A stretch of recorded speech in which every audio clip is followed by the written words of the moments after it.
Bengis habisi ibu muda, wajah anak anggota DPR bak mayat di kantor polisi. Abang jago anak DPR RI yang aniaya kekasih hingga tewas, Gregorius Ronald Tanur diringkus polisi Jumat 6 Oktober 2023. Gregorius diringkus polisi usai aniaya kekasihnya sendiri yang juga ibu muda Dini Sera Afrianti hingga tewas di sebuah basement apartemen pada Selasa 3 Oktober 2023. Dalam video yang dimuat Facebook Tribun Jatim, terlihat Gregorius masuk ke ruang konferensi pers digiring polisi. Tersangka yang mengenakan rompi merah bertuliskan tahanan Jatan Ras pun terus tertunduk selama menjalani konferensi pers.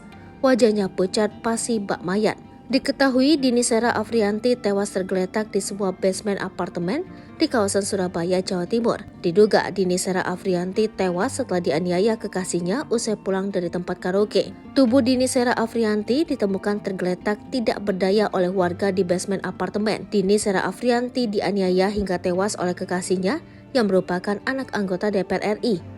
Secara keji, Ronald atau R menganiaya kekasihnya di tempat umum. Penganiayaan berawal dari karaoke Black Hole KTV Club, Landmark Mall, Surabaya. Andini disebut karaoke di Black Hole KTV Club, Landmark Mall bersama 7 teman dan pacarnya. Saat semuanya dalam kondisi mabuk, Dini dan R malah bertengkar.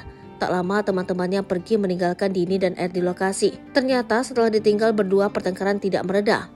Cekcok diduga berlanjut di parkiran mobil. R saat itu berniat pergi meninggalkan Dini. Bahkan ketika mobil R melaju, Dini berusaha membuka pintu mobil, akibatnya dia terseret di jalan. Setelah Dini terjatuh, R menghentikan laju mobilnya.